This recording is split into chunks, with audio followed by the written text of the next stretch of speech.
Welcome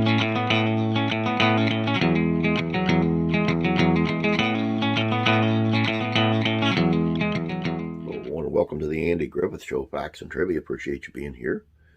Before we get started, I ask you to please subscribe and ask you to please share these on your Facebook page. If you like what you see, give us a thumbs up down here. Appreciate it. And leave comments. I love comments.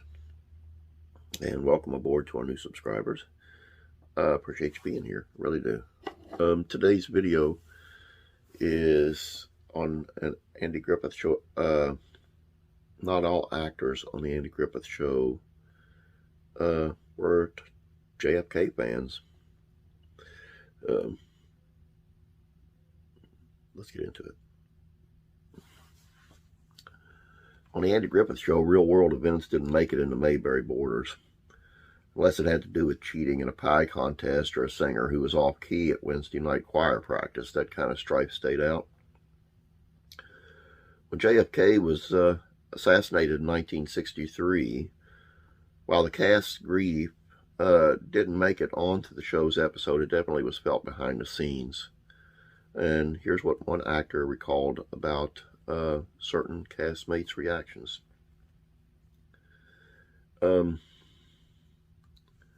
Even in the 60s, when the Griffith Show aired, Mayberry was almost too good to be true. As the world outside the Desilu studios dealt with escalating situation in Nam and changed at an alarming rate, life in the fictional town remained much the same. The show by design wasn't meant to take on a cultural upheaval of the day.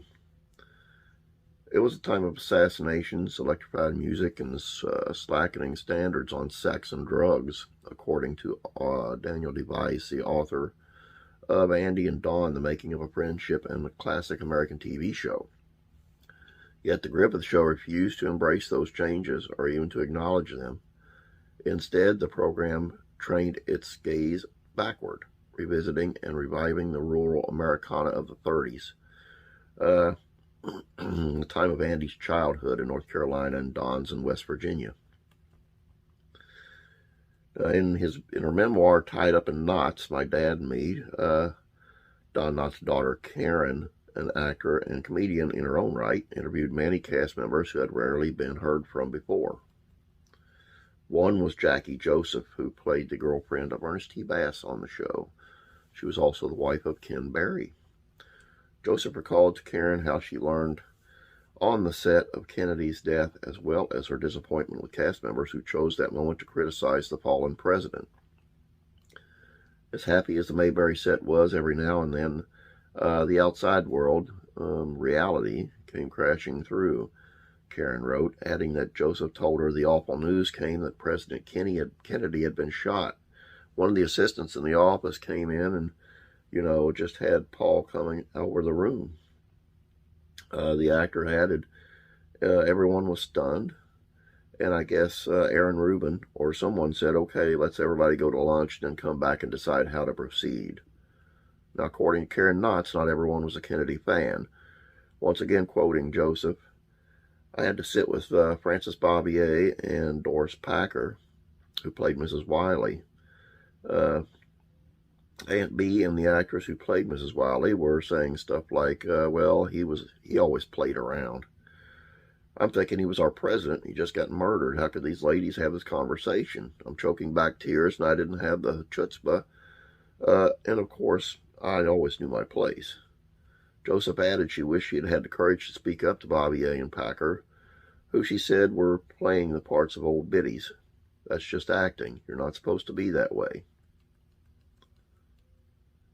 Joseph added that after the heartbreaking lunch, they decided to just read the script once, do some basic staging, and then come back after the weekend because I don't care what anyone thought. Everyone was watching the unfolding news about Kennedy's death on television. I mean, it was just live drama. She recalled that once everyone came back to work, Don Knotts got everyone laughing just by acting, by just doing his part. In between script readings and filming, she added, I was at the water cooler at the time and crying with Howard Morris. And then he'd come back and do our happy little dance and leaping over tree stumps. A recollection of that moment in time speaks to the professionalism of the cast. Morris, who played manic Ernest T, was who played Ernest T, still showed up to allow viewers to break from so much painful news. And that is, I don't think so much about who wasn't a JFK fan, but how they reacted. Different people react different ways. And I just think it's kind of, where it's sad that he got assassinated, it's kind of neat to see how they reacted, what episode they were doing, and what the things they had to do while grieving. It's just neat to look at. I appreciate you being here. Have a great day. We'll catch up back again on Monday. We'll be running reruns this weekend. I'll post several videos so you can check out ones maybe you missed. God bless. I'll be praying for you.